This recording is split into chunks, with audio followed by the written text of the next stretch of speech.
Porta, good morning, Monday morning. Whoa, where did the weekend go? It was such a busy weekend, full of really joyous, exciting, energetic things for me this weekend. Perhaps you had a quiet one and would have liked to have traded places. Yes, but Monday, and here we are again. But here we are. How are you? I'm going to share with you a little bit of my Sunday sermon because having written it and then delivered it, this little nugget in it won't leave me alone, which means I need to probably explore it a little bit further. And what better way to explore it than with you? So it was the reading that the sermon was based around was the reading that where Jesus knows that his time on earth is coming to an end, and he's pulled the disciples together and he says, I give you a new command. You are to love one another as I have loved you. And it's by that love that everyone will know that you're my disciples. And of course, he's building on the commandment that they've had for a little while. Love the Lord your God with all your heart, all your mind and all your soul, which is just a glorious statement. But now he's telling them, look, you lot, you've got to love each other, and you've got to love each other well, because it's by loving each other well in the love that you have for me and remembering the love that I have for you, that people will know what it means to be Christian.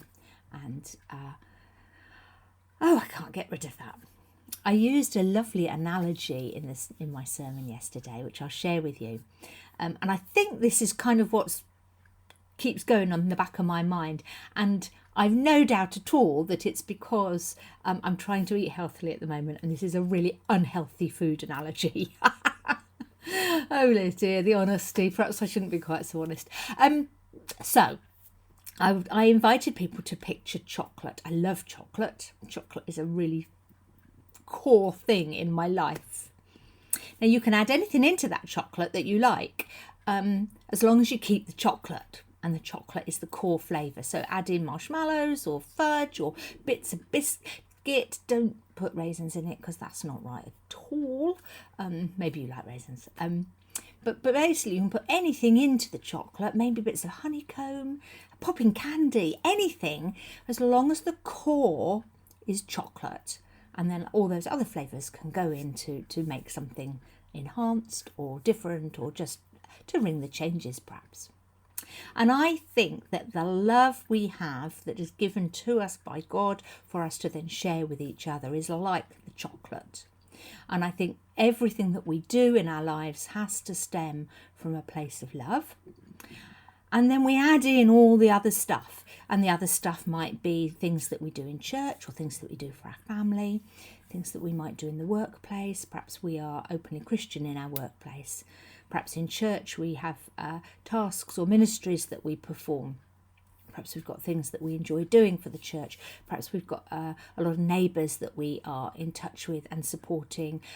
Perhaps we read stories to our children. I don't know. All those things that we do in our lives are like the honeycomb and the fudge and the biscuit bits, all going in and all being part of this mix of something gorgeous that has to have at its core the chocolate, the love.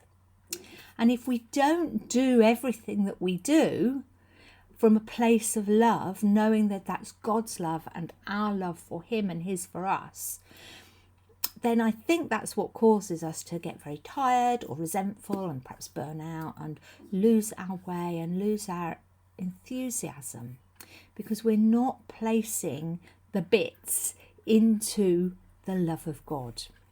Does that make sense? I might have kind of laboured the point there, I don't know.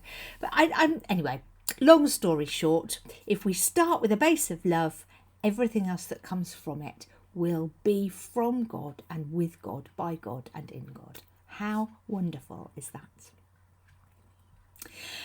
I don't know where we're going with that. I just think we need to hold on to it and remind ourselves that is the premise upon which our faith is built, that we should love one another.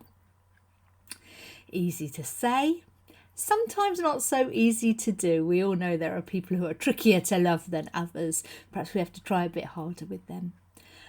I'm going to leave you with that see where it bubbles for you. And if you have any amazing little sparks of excitement about it, or take it on a little bit, that might help me with what I'm trying to do with it. And perhaps together we can see see where that bubbles and where it goes. Does that make sense? I hope you have a good day today, and I hope your week goes well. What have I got on this week? Oh, yes, all sorts of things. I shall see you. I will be out and about a lot. And yes, I hope you have a good week, and I shall see you soon. Lots of love and God bless. Bye bye.